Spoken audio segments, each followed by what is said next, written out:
Vamos agora ver a ficha 66 sobre problemas e vamos tratar de problemas associados à circunferência. Esta ficha tem 4 perguntas, vamos começar aqui pela primeira. O enunciado é o seguinte: utiliza o compasso para reproduzir a imagem, esta imagem, desenhando circunferências com a mesma medida das que foram utilizadas e com os centros nos pontos apresentados ao lado.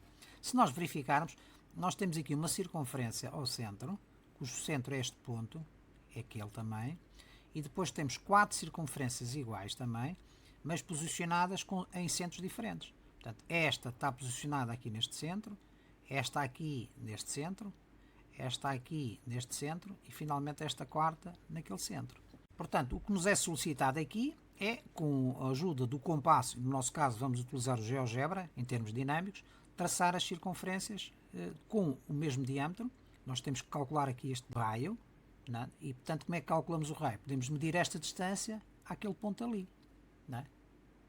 Ou um ponto qualquer da circunferência aqui.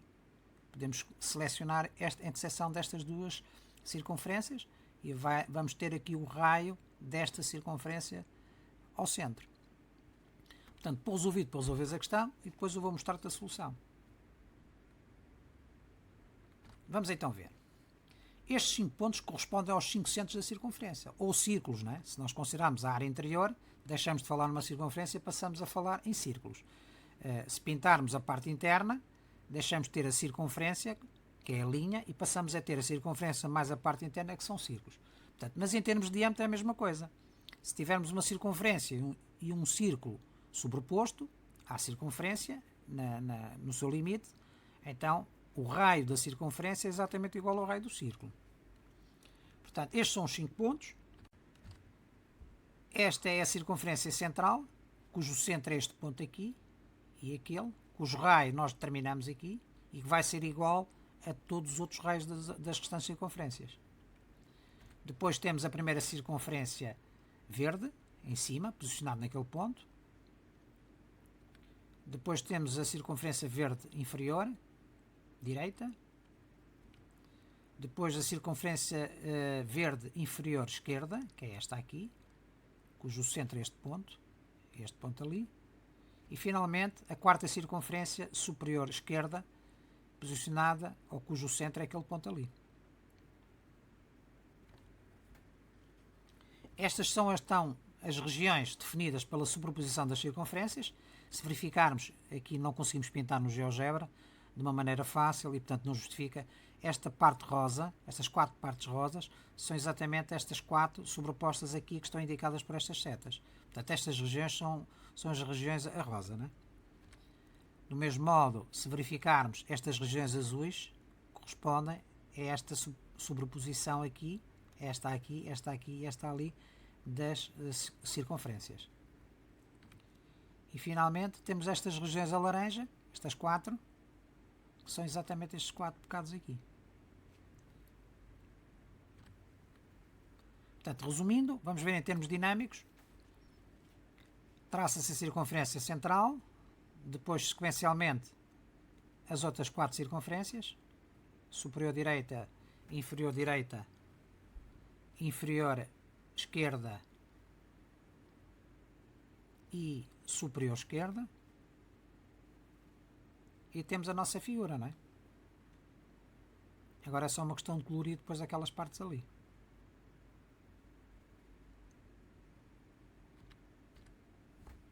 Vamos à segunda pergunta. De um bolo circular, cortado em 8 partes, exatamente iguais, só sobrou uma fatia, representada na imagem com a medida indicada. Significa que este raio aqui é 12,5 cm. Qual era o diâmetro do bolo inteiro? Pousa o vídeo para resolver a questão e depois eu vou mostrar-te a solução. Vamos então ver. Temos aqui um bolo dividido em 8 partes iguais. 1, 2, 3, 4, 5, 6, 7, 8. E aquele comprimento que nos é dado são 12,5 cm, certo? E como nós podemos ver, este comprimento da fatia é exatamente o raio da circunferência, ou do círculo neste caso, não é? Então pedem-nos para calcular o diâmetro. O diâmetro, como nós sabemos, é o dobro do raio. O diâmetro, que é este comprimento que vai deste ponto àquele, é igual ao dobro do raio, que é o comprimento do segmento O é linha, certo? Portanto, se é o dobro, ou seja, 2 vezes 12,5 vai dar 25. Correto? Portanto, 12 e 12 dá 24, e depois 0,5 mais 0,5 dá 1, 24 mais 1 dá 25. Resumindo, vamos ver em termos dinâmicos. Vamos definir o raio para 12,5 naquele seletor. Cá está, é a nossa medida. E, portanto, nós, conhecendo o raio, sabemos logo o diâmetro. Não é? Porque já sabemos que o diâmetro é o dobro do raio. Se nós conhecêssemos o diâmetro, também conhecíamos o raio. Porquê? Porque o diâmetro é, como é o dobro do raio, então significa que o raio é metade do diâmetro. Esta distância daqui a aqui é o dobro de OE'. O OE' é metade da distância que corresponde ao diâmetro. Vamos à terceira pergunta, então, que diz o seguinte: quanto mede o raio da maior circunferência que é possível desenhar dentro de um quadrado com 4 cm de lado? Portanto, imagina um quadrado de lado igual a 4 cm e queres traçar a maior circunferência no interior do quadrado. Se queres traçar a maior circunferência, significa que o seu centro tem que estar, ou seja, o centro da circunferência tem que estar no centro do quadrado, não é? Para que a circunferência seja o maior possível. Portanto, com esta indicação, pousa o ouvido para resolveres a questão e depois eu vou mostrar-te a solução. Vamos então ver. Imagina então um quadrado. Como é que nós vamos determinar o centro do quadrado? Basta traçar estas linhas, não é? Pelos vértices opostos. Traçamos esta linha aqui AC, esta reta AC, a reta BD. A interseção destas duas retas vai nos dar aqui este pontinho. Este ponto é o centro do quadrado. Não é assim? E neste caso temos um quadrado já com um lado igual a 4 cm. Depois, com um lado igual a 4 cm, traçamos uma circunferência. Imaginemos que traçamos uma circunferência cujo raio é tal que a circunferência não interseta o lado do quadrado. Isto é, o raio da circunferência é inferior a metade do lado do quadrado. É uma circunferência deste tipo. A circunferência com o centro no meio do quadrado e de raio menor que metade do lado do quadrado. O lado do quadrado é, por exemplo, a distância AB, que é 4 cm. Portanto, é uma circunferência interior ao quadrado. Se o raio da circunferência for igual a metade do lado, isto é, temos aqui metade do lado, que é o raio, temos a outra metade do lado, as duas metades dos lados fazem um lado completo, então a circunferência já vai intersetar os lados do quadrado nos seus pontos médios. Cá estão os pontos de interseção. Neste caso, é uma circunferência que interseta os lados do quadrado nos pontos médios. Se por acaso o raio da circunferência for superior a metade do lado, de tal modo que a circunferência esteja posicionada desta maneira, verificamos que a circunferência interseta o quadrado em 8 pontos. Significa que a circunferência nem é interior nem é exterior, é parcialmente exterior, só é exterior aqui nestas partes e é interior aqui dentro. Portanto, interseta a circunferência em 8 pontos. 2 por cada extremo aqui do quadrado. Certo? Portanto, é uma circunferência parcialmente exterior. Se continuarmos a aumentar, se o raio da circunferência for maior que metade do lado do quadrado, de tal modo que a circunferência não interseta o quadrado, nós temos uma circunferência que é exterior ao quadrado. Resumindo, vamos ver então em termos dinâmicos e vamos chegar à conclusão que a maior circunferência que nós podemos traçar dentro de um quadrado é aquela cujo raio é igual a metade do lado do quadrado. Neste caso, se o lado do quadrado mede 4 cm, o raio da circunferência será metade, ou seja, 2 cm. Cá está. Nós temos aqui o raio da circunferência. Para raio igual a 2, ou seja, metade do lado do quadrado, a circunferência interseta os lados do quadrado nos seus pontos médios. Portanto, esta seria antes a maior circunferência, não é? Continuando a aumentar, temos uma circunferência parcialmente exterior e depois passa a circunferência exterior.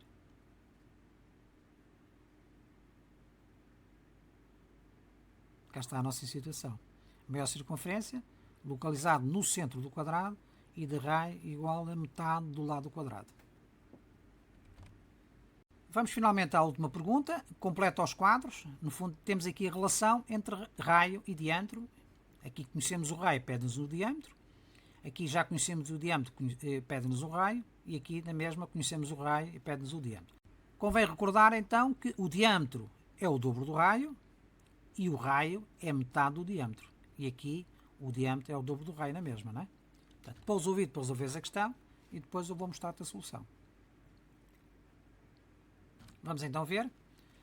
Recordando então que o raio é o segmento de reta que liga qualquer ponto da circunferência ao centro. Portanto, esta distância aqui, neste caso um raio igual a 30 unidades de comprimento.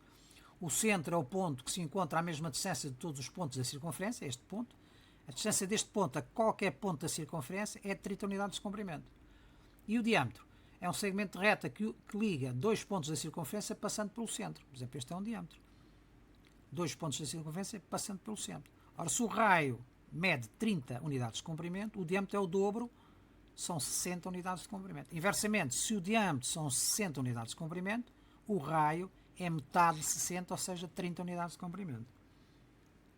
Vejamos então aqui o raio e o diâmetro.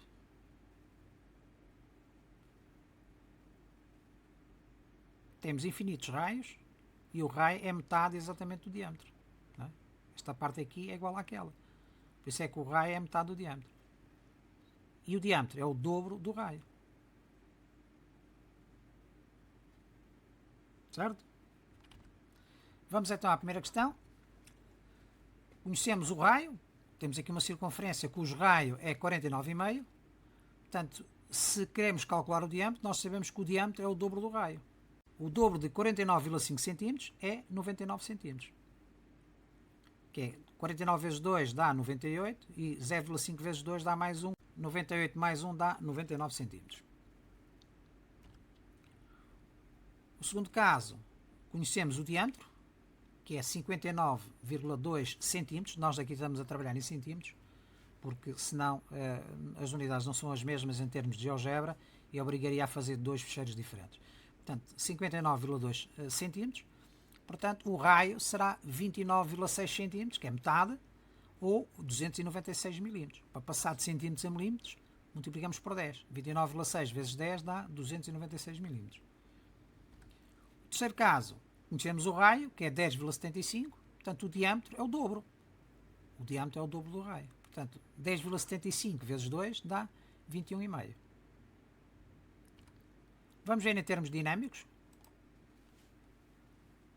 Vamos procurar um raio de tal modo que seja igual a 49,5. E quando nós selecionamos aqui 49,5, verificamos que o seu diâmetro está em 99. Certo? 49,5, 99. No segundo caso temos 592 mm, ou seja, 59,2 cm. Vamos mudar aqui o seletor do raio de tal modo que apareça aqui um diâmetro igual a 59,2 e quando chegar a esse valor vamos verificar que o raio é igual a 29,6 cm, ou seja, 296 mm. Vamos modificar aqui então o raio e vamos olhar aqui para o diâmetro, de tal modo que aqui apareça 59,2. Vamos acertar aqui. Cá está 59,2, não é? Ainda está 59,21, não é? Temos que baixar 59,2. Então o diâmetro está em 29,6, ou seja, 296 mm. Portanto, quando variamos o raio, o diâmetro varia na mesma proporção. Inversamente, quando fazemos variar o diâmetro, o raio também varia na mesma proporção. Vamos finalmente ao último caso. Temos para procurar um raio igual a 10,75. Vamos ampliar isto para ver já. Portanto, 10,75. Estamos em 11. Vamos aproximar de 10,75.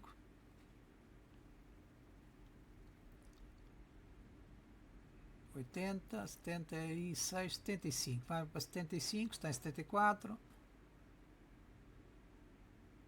Está em 75 agora.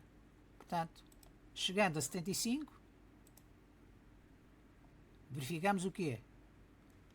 Vamos modificar aqui, porque isto tem centésimas. Cá está. 10,75, um raio de 10,75 significa que o seu diâmetro é 21,5, ou seja, é o que nós temos aqui, 10,75 centímetros de raio e 21,5 centímetros de diâmetro.